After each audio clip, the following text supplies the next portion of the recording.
Hello friends. आज की इस वीडियो हम लोग बात करने वाले हैं स्टोरी के बारे में।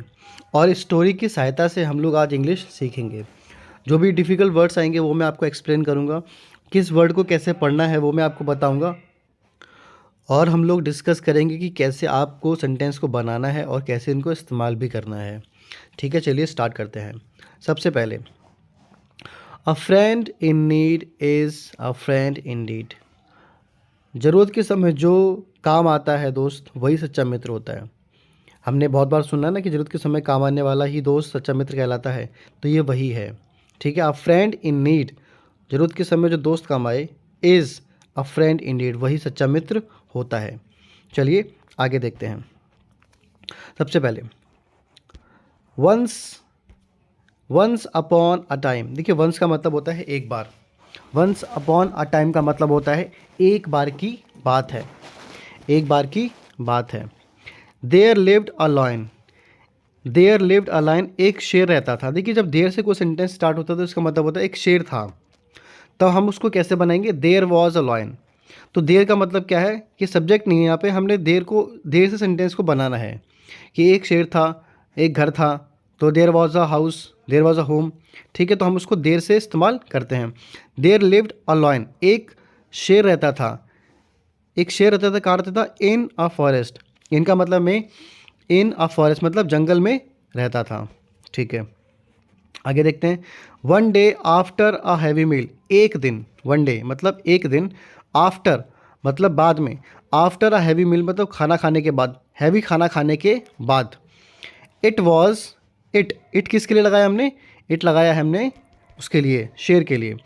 It was, it was sleeping, it was sleeping, it was sleeping under a tree. वह पेड़ के नीचे आराम कर रहा था। अंडर, जब हम ये पेड़ की बात करेंगे तो पेड़ के साथ जो प्रपोजिशन लगाएंगे वो क्या लगाएंगे? पेड़ के लिए जिसके नीचे बैठते हैं, अंडर अ ट्री, पेड़ के नीचे बैठ के आराम कर रहा था। After a while, after, after a while कुछ समय बाद। After a while, after a while, after a while, there, after a while, after while का मतलब होता है कुछ क्षण के बाद। कुछ क्षण के बाद, आफ्टर वाइल कुछ क्षण के बाद। देखते हैं। After a while there, there came a mouse. कुछ क्षण के बाद वहाँ पे कौन आता है? एक माउस आता है। And it started to play on the lion. Started जब भी हमारा आएगा तो इसका मतलब क्या होगा कि हमारा जो हिंदी का वाक्य होगा उसमें लगा आएगा। कैसे? वह शेर के साथ खेलने लगा। ठीक है, शेर को परेशान करने लगा, ऐसे भी हम बोल सकते हैं यहाँ पे। There came a mouse and it started to play on the lion. शेर को परेशान करने लगा, शेर के साथ खेलने लगा। ठीक है। सडनली, अचानक, द लॉयन गॉट अप। अचानक शेर उठ जाता है। कैसे उठता है? With anger, with anger. शेर उठ जाता है, शेर गुस्से में उठ जाता है। लुक्ड फॉर दोज, और ढूंढने लगता है। लुक्ड फॉर मतलब ढूंढना। दोज जिन्होंने, who disturbed its nice sleep, और जिन्होंने क्या किया? उसकी अच्छी नींद को क्या कर दिया? खराब कर दिया। Who disturbed, those who disturbed its nice sleep, जिन्होंने उसकी अच्छी नींद को खराब कर दिया। Then it saw a small mouse. फिर, देन मतलब फिर, उसने देखा एक छोटे चूहे को। उसने क्या देखा? एक छोटे चूहे को। स्टैंडिंग खड़े हुए, जब भी हम किसी ऐसे वर्ब का इस्तेमाल करते हैं इसमें आईएनजी लगा हो तो उसका मतलब वो कि काम हो रहा है।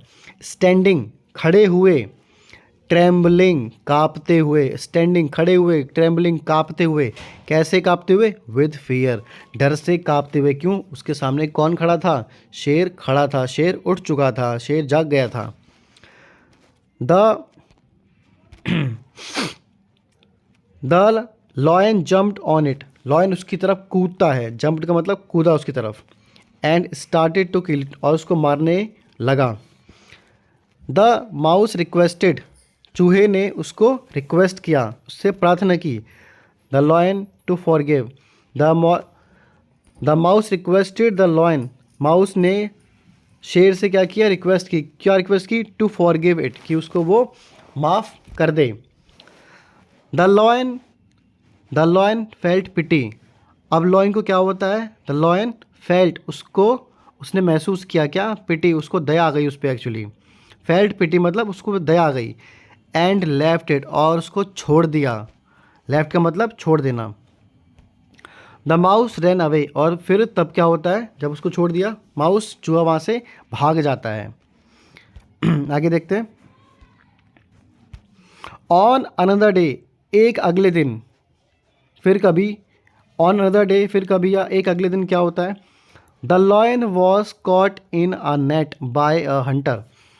द लॉयन, शेर, वॉज मतलब था, कॉट मतलब फंस गया। The lion was caught, lion फंस गया था। कहाँ, इन अ नेट, एक जाल में। किसने फंसा लिया था, बाय अ हंटर, एक शिकारी ने उसको फंसा लिया था। द माउस केम देयर, फिर क्या होता है, माउस जो चूहा था, केम देयर वहाँ पर आया। And, and cut the net, और उसने जाल को काट दिया।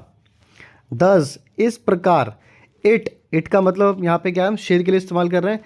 इट एस्केप्ड, इस प्रकार वह बच पाया। कौन बच पाया, लॉयन बच पाया।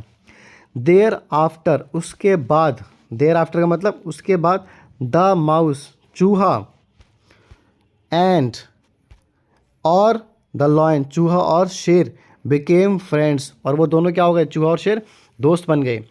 दे लिव्ड हैप्पीली, और वे खुशी खुशी रहने लगे। कहाँ रहने लगे, in the, in the forest afterward, और उसके बाद वे दोनों खुशी खुशी रहने लगे। कहाँ पे, जंगल में रहने लगे। आगे देखते हैं। कुछ डिफ़िकल्ट वर्ड्स जो हमने इस स्टोरी में देखे, आइए उनको एक बार देख लेते हैं, ताकि आप उनको याद कर पाएँ और छोटे छोटे सेंटेंस बनाने की कोशिश करें। सबसे पहला, वंस, एक बार।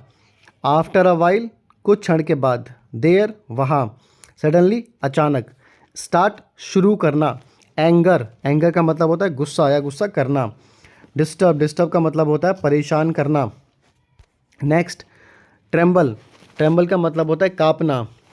ट्रेम्बल विथ फियर मतलब डर से काँपना। उसके बाद कूदना, कूदने के लिए क्या वर्ड हमने इस्तेमाल किया था, जंप। हमने क्या इस्तेमाल किया था, जंप, ठीक है, जंप। नेक्स्ट देखिए, फॉरगिव, फॉरगिव का मतलब होता है माफ़ करना। रिक्वेस्ट, रिक्वेस्ट, रिक्वेस्ट का मतलब क्या होता है, प्रार्थना करना। पिटी मतलब दया। नेट, नेट मतलब होता है जाल। हंटर, हंटर का मतलब होता है शिकारी। एस्केप का मतलब होता है बच निकलना। फॉरेस्ट का मतलब जंगल। आफ्टरवर्ड्स, उसके बाद। ठीक है फ्रेंड्स, ऐसे ही आप सीखते रहिए, और जो स्टार्टेड वाली वीडियो थी मैं उसका लिंक कमेंट बॉक्स में डाल दूंगा, वहाँ से और वीडियोस को देख सकते हैं। ऐसे सीखते रहिए। वीडियो को लाइक करें और शेयर करें, सब्सक्राइब करना बिल्कुल ना भूलें। थैंक यू वेरी मच, ऐसे ही सीखते रहिए। God bless you.